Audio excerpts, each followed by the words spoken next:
नमस्कार, आप देख रहे हैं 4 PM और मैं हूं आपके साथ निधि तिवारी। क्या वोटिंग से ठीक पहले भाजपा के लिए पलट गया है बिहार चुनाव? क्या नीतीश कुमार को मुख्यमंत्री का चेहरा नहीं घोषित करना मोदी शाह को पड़ गया है भारी?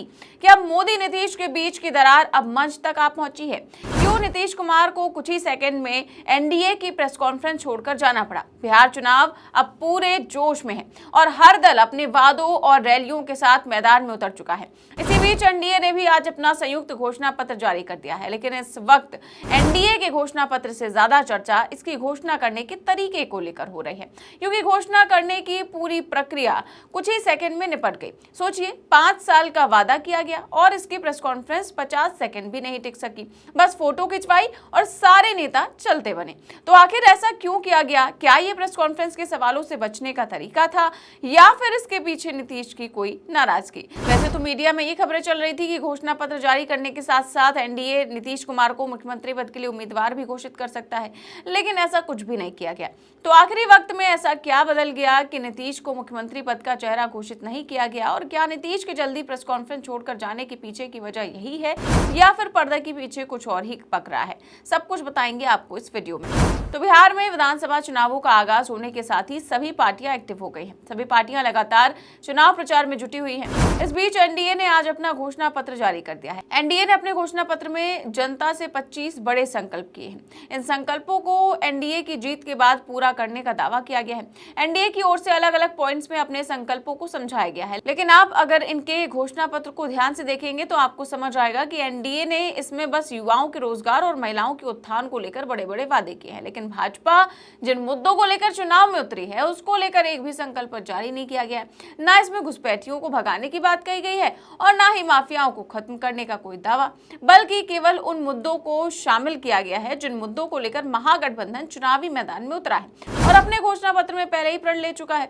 मतलब एक तरह से कह सकते हैं कि एनडीए ने महागठबंधन का पूरा घोषणा पत्र कॉपी पेस्ट कर दिया, लेकिन सबका ध्यान एनडीए के घोषणा पत्र पर नहीं बल्कि उनके घोषणा पत्र के जारी करने के तरीके पर गया। इन तस्वीरों में आप देख सकते हैं कैसे मंच पर सीएम नीतीश कुमार पहुंचे। सिर्फ जेपी नड्डा ने ही उनका स्वागत किया, वो भी बिना हाथ मिलाए, लेकिन नीतीश जी ने किसी की तरफ ध्यान नहीं दिया। मंच पर नड्डा के साथ साथ एनडीए के बाकी साथी जैसे मांझी, चिराग भी मौजूद थे, लेकिन नीतीश ने सबको अनदेखा कर दिया। फिर सारे नेता बस बैठे, फिर खड़े हुए, घोषणा पत्र दिखाया, फोटो खिंचवाई और चलते बने।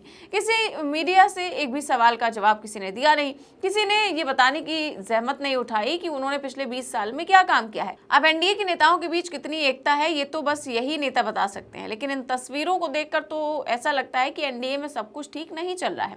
ये सब लोग एक साथ कैमरों के सामने जब 1 मिनट से ज्यादा नहीं बैठने को तैयार हैं, तो पर्दे के पीछे क्या होता होगा ये समझा जा सकता है। किया गया वो भी एक घटना बन गई प्रेस मीडिया के लिए भी कि कहते 26 सेकंड का एक नेता लोग आए, उसमें अमित शाह जी भी और नीतीश कुमार जी भी, नड्डा साहब भी। 26 सेकंड अभी कुछ मुझे मीडिया के साथी मिले, वो कहने लगा हमारे जिंदगी के इतिहास के अंदर पहली बार कोई प्रेस कॉन्फ्रेंस 26 सेकंड की हुई है। और बाद में उनके जो डिप्टी सीएम बीजेपी के नेता थे उनको एक्सप्लेन करना पड़ा। इसका मतलब है कि आप लोग क्या क्वेश्चन कर लेते नीतीश कुमार जी से, हिसाब पूछ लेते आप अमित शाह जी को या नड्डा साहब को, उसके डर के मारे वो भग गए, सब भग गए एक प्रकार से, रुके नहीं। यहाँ पर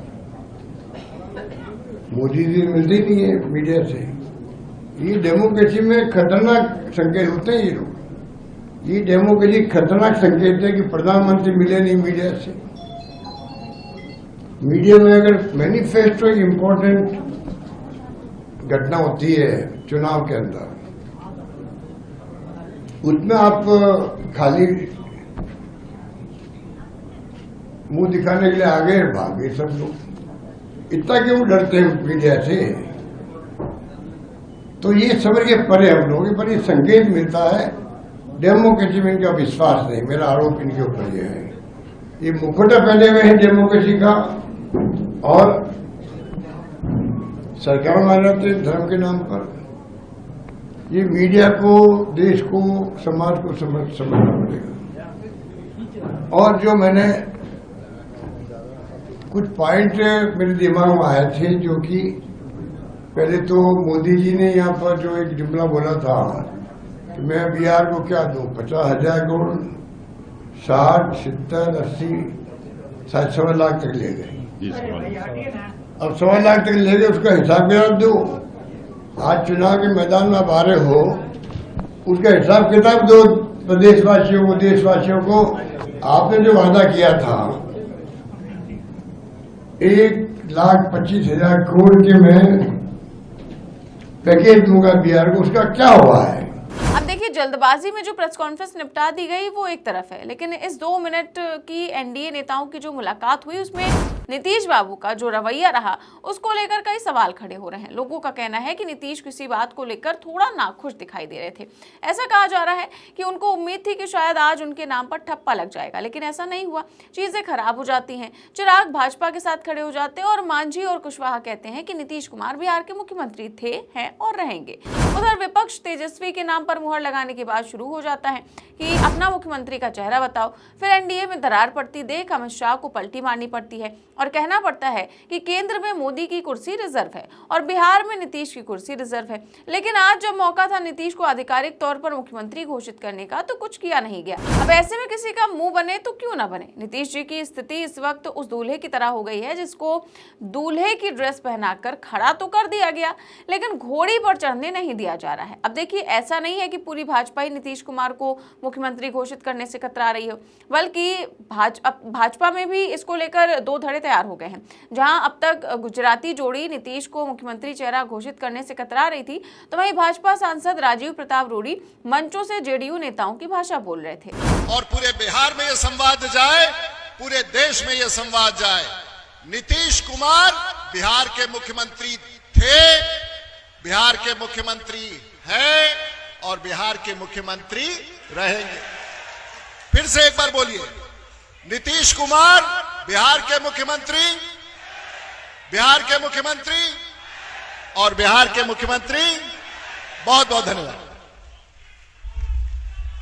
देखिए, राजीव प्रताप रूडी जो ये बयान दे रहे हैं वो तब का है जब भाजपा की किसी भी टॉप लीडरशिप ने नीतीश का नाम भी नहीं लिया था।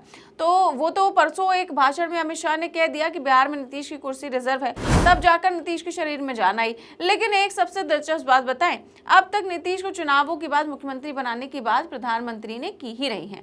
जी हाँ, मोदी अभी भी इसको लेकर के खामोश है। लेकिन ऐसा क्यों है? क्या मोदी जब तक नीतीश का नाम नहीं ले लेते तब तक उनको मुख्यमंत्री पद का दावेदार मानना मूर्खता है? क्या मोदी जानबूझकर नीतीश के नाम पर ठप्पा लगाने से कतरा रहे हैं? क्या ये मोदी शाह की कोई चाल है? अब आप कहेंगे कि अरे अमित शाह ने जब कह दिया तो काहे की टेंशन।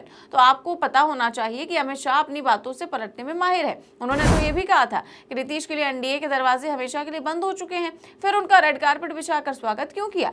इसीलिए जब तक मोदी खुद अपने मुंह से नीतीश के नाम की घोषणा ना कर दे तब तक नीतीश का यही रवैया रहने वाला है, जो आज प्रेस कॉन्फ्रेंस में देखने को मिला। फिलहाल बिहार चुनाव के इस दौर में एनडीए के अंदर की हलचल और नीतीश कुमार की नाराजगी एक बार फिर ये सवाल खड़ी कर रही है कि क्या गठबंधन वास्तव में एकजुट है या भीतर ही भीतर सब कुछ बिखर रहा है। जिस तरह से घोषणा पत्र जारी करने का पूरा कार्यक्रम कुछ सेकंड्स में निपटा दिया गया, उसने न केवल राजनीतिक पर्यवेक्षकों बल्कि आम मतदाताओं को भी चौंका दिया।